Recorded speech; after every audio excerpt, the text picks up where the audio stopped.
What up, guys? Oh, what the fuck? Ah, there we go. The video has officially started.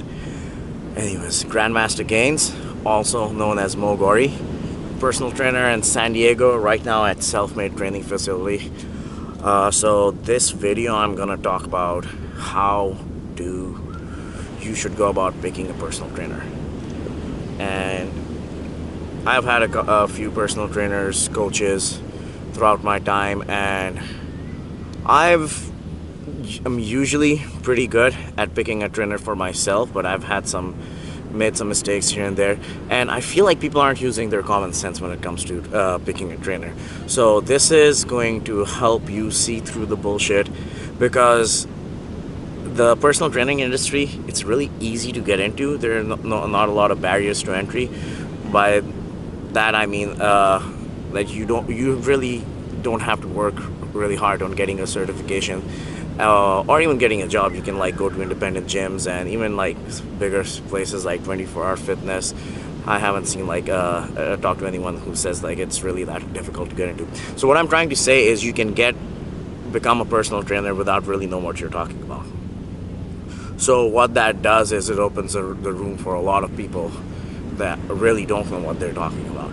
Like, for example, a doctor has to go through school and all that stuff, so that filters out some of the people who actually go in. I mean, there's still bad doctors out there, but they're less bad doctors than personal trainers. Anyways, let's get into it. So first of all, your trainer needs to be in shape, but he or she doesn't just need to be in shape. They have to be in world-class shape.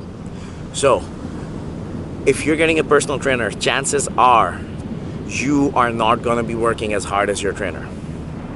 Because if you have that in you, you have that drive, you have that knowledge, you're going to be doing it anyways. All right? So if you're in better shape than your trainer, that's already a no-no. But if your trainer is just above average, like this is average, and average in my head is like pretty low, like people are pretty out of shape in the US.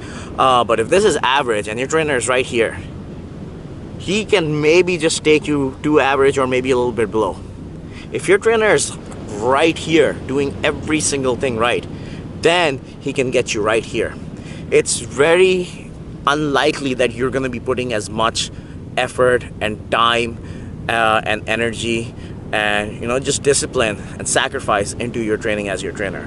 So if your trainer isn't just blowing people out of the water with their physique, fitness, you should probably find something else. If I'm trying to learn how to play the guitar, I don't want to go to someone who just practices the guitar every once in a while on the weekend. I'm gonna go to someone who can wield the guitar like Jimi Hendrix. All right. So, second, now, yes, there are a lot of steroids involved in the fitness industry, and you never know whether a person is in shape because of them or without them. All right, but there's good news. I can tell you how to see through that bullshit as well. So first of all, when you think about steroids and performance enhancing drugs, keep in mind that when someone takes that stuff, it's not the drugs that go to the gym and lift the weights for him or her. It's not the drugs that go and prep the meals for them. It's not the drugs that freaking do cardio, stay away from drinking, all that stuff. They do it themselves. So chances are, no matter how much stuff that your trainer or the so-called trainer or the so-called person that's accused of taking steroids is taking, if they're shredded, if they're in good shape, chances are they know a thing or two about diet and nutrition. Now, how much of that is nutrition and exercise and their own effort, and how much of it is just the substances? Good way of looking at it is everyone has social media. Go through their timeline. Look at their progress. Now, if the progress keeps going up and up and up over 6 months to a year, 2 years, yes, it's probably them. Even if they're taking stuff, they know what they're talking about. Now, if you see progress pictures and they're big and they're small and then they're out of shape, then they're in shape, all that stuff, that means they're just relying on the substances to get in shape, stay in shape, and when they have to come off of them, they really don't know what the hell they're doing. Now, here I'm not talking about the bodybuilders competing who are bulking and cutting. That's where it gets tricky. That's how now whether or not I agree with a heavy bulk where you get really overweight and then cut back down to 3-4% body fat. I have different views on that, but that is what most of the bodybuilding industry does. So if your trainer is competing and if you think they're on something, and if they're really fat in the winter and now they're shredded in the summer, that don't use that against them, because that's how bodybuilding works. But again, you can look into the other side of things. Look at their clients, see if they're seeing results. Now, if someone accuses a trainer of taking a bunch of juice and getting in shape, well, just and you really think that they are a good trainer and you want to go with them anyways, look at their clients. Their clients are seeing results, you're going to see results. Trainers don't go around just recommending steroids to their clients. No. If their clients are seeing results, you're going to see results.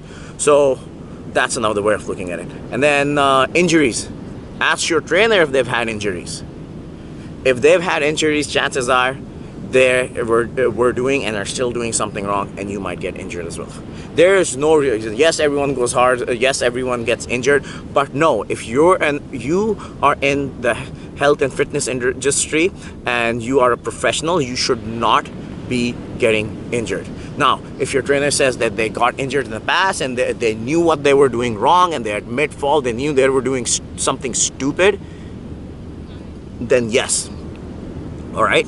Then yes, then they have learned from their mistake. They know what not to do. Me, I've had some busted up my shoulders before. I haven't really didn't go have surgery or anything, but like they were tweaking a little bit. I knew exactly what I was doing, and I knew exactly what I did to fix them. I was doing some stupid stuff that was making my knees hurt. I knew exactly what I was doing. I stopped doing it, and now my knees don't hurt anymore. So find a trainer who's very transparent about these things. So let's start from the beginning. The trainer is in shape, right? If the trainer has stayed in shape, if the trainer has experienced injuries, if the trainer's clients have experienced injuries, what does the trainer look like? What do their clients look like? So yeah, don't just go around, find someone who you click with, because at the end of the day, a lot of the times you might just be putting all your faith in the trainer and they really don't know what they're doing any more than you. All right? So yeah, my Instagram is grandmaster_gains. Email is moghori1985@gmail.com. Feel free to hit me up. Come on in for a consultation. Hey, come on in and I'll show you the correct way to move and share my training philosophy with you guys. I hope that has helped, and as always, stay high and stay fly.